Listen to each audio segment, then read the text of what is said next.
Hi, everyone. My name is Professor Bond. I am in the Department of Communication Studies, where I research and teach in the area of media. So a lot of my classes are about media history, media economics, how media operates society, and in particular, what we call media effects, which is kind of the psychology behind how media influences our attitudes, our behaviors, and our beliefs. I want to share with you a little bit today about something that is referred to as the EPS cycle. The EPS cycle is something that you are definitely going to talk about, even if it's not called that. So your professor might not call it the EPS cycle, but you're definitely going to cover the idea behind this concept. Basically, the concept argues that all new media technologies go through a period of development in which the audience changes. Okay, so when a new medium is developed, the first audience is the E in the EPS cycle, and the E stands for elite.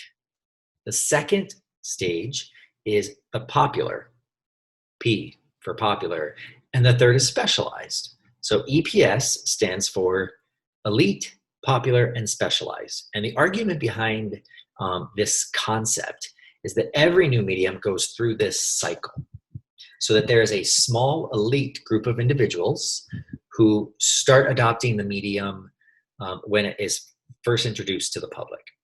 Then it explodes into the general population, and then in turn, after that exploration into the general population, it becomes more specialized.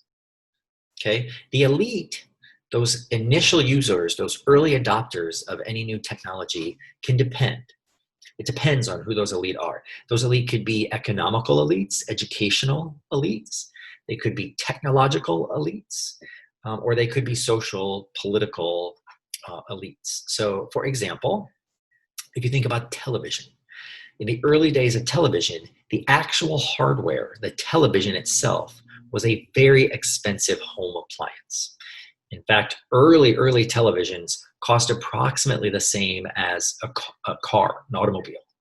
So the elites in television were both people who had a technological interest, but were also people who were among the wealthier status. Okay, there's a classic line in the movie Back to the Future.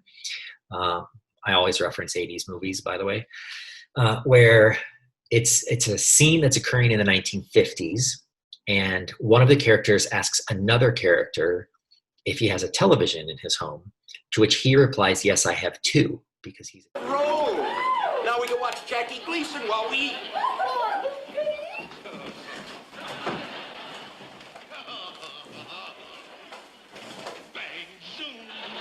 Our first television set. Dad just picked it up today. Do you have a television? Well, yeah, we have two of them.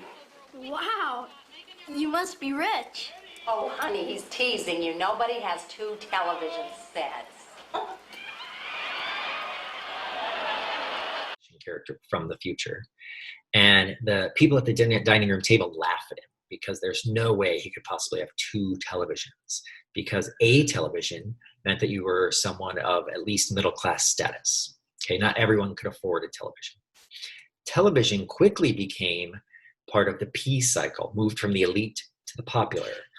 It took a very short amount of time before television, the device itself, became more affordable. And because of the allure and the novelty of television, it became saturated in the American population. More and more people actually owned a television set, to the point that it reached a level of over 90% of home ownership in a very short period of time. That's when television entered its popular stage. Okay? Because of that alteration, content changes. Right? If you are attempting to appeal to an elite audience, your content will reflect that elite audience. Whereas a popular stage, right, where you're trying to get everyone to consume the content, that will be reflected in what the content of the program, in the case of television, looks like. Okay? Television arguably started to move into the specialized stage in the 1980s, maybe a little before, at the advent of cable television in particular. when we realized that television might be more profitable if you actually attempted to target a very niche audience as opposed to trying to get the entire population to view something. Okay, today the entire population of the United States doesn't view anything in common. Okay, the Super Bowl might be the one exception. The Super Bowl still gets ratings that your average television show got in the 1950s and 60s. Okay, and that is because of the number of options we have. In the 1950s and 60s, you had 2 or 3 channels. They were attempting to appeal to everyone. Okay, the P stage of the EPS cycle. Today, television shows are attempting to appeal to a very small niche audience, and in turn allure advertisers who are attempting to reach that particular audience. And so ultimately, the EPS cycle, this transition from an elite to the popular to the specialized, can actually be explained by economic reasons. Okay, let me use magazines as an explanation of the economic structure that really explains why this happens. Early magazines that were attempting to appeal to the elite attempted to talk politics, to educate merchants.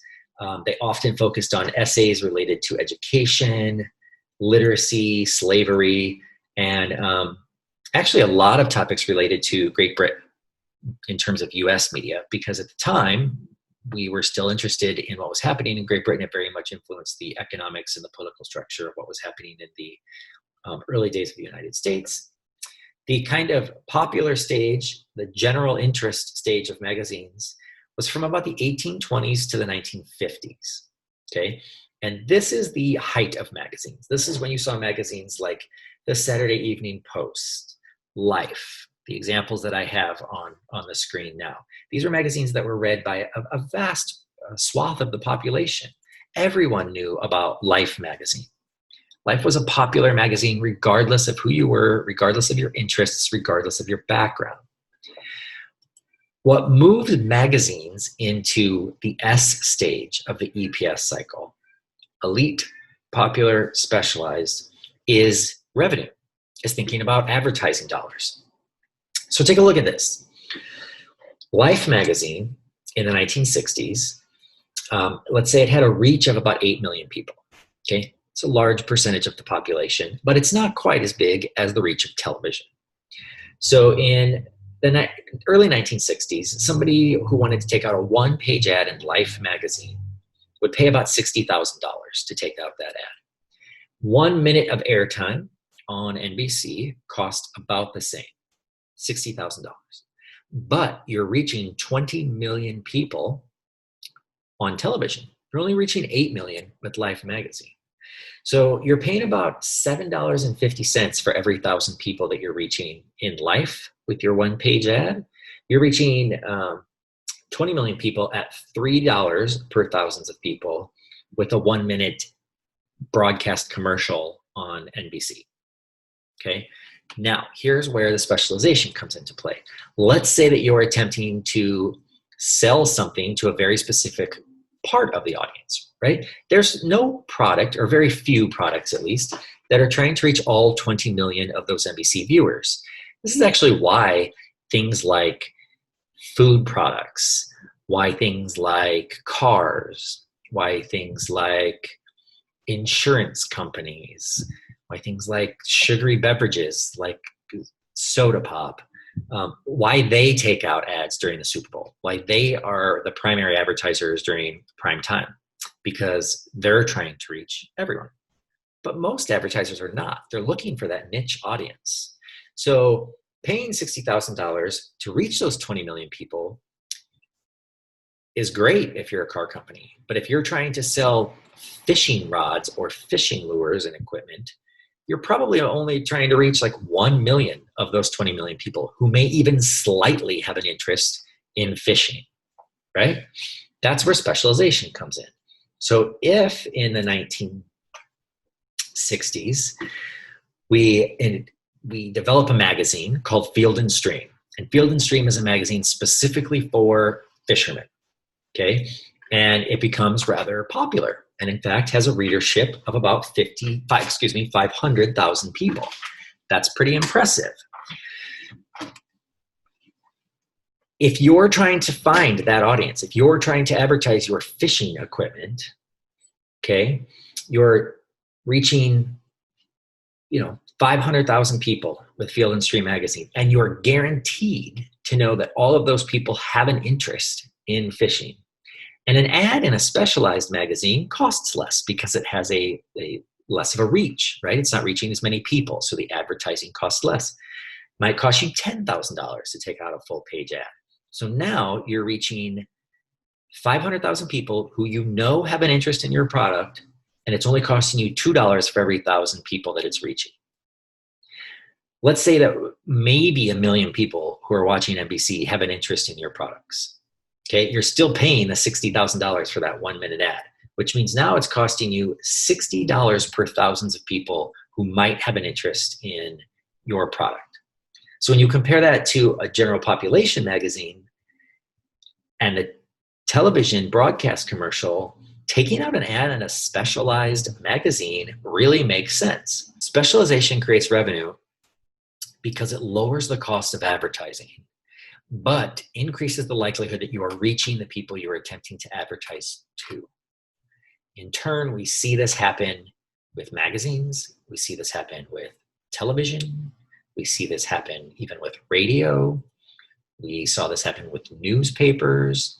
It's a very classic trajectory of reaching a small elite population, attempting to reach the general population, and then attempting to specialize to find that niche in which you can increase your revenue. Much like all of the things that we'll talk about in Intro to Media Studies, it really revolves around economics and where the money lies and how to make money off of particular media messages. It's going to be a common thread in this class, regardless of the professor or how that professor actually presents the information to you. It all kind of has this economic foundation. So that's the EPS cycle, and I hope that helps you think about the things you talk about in COM 130.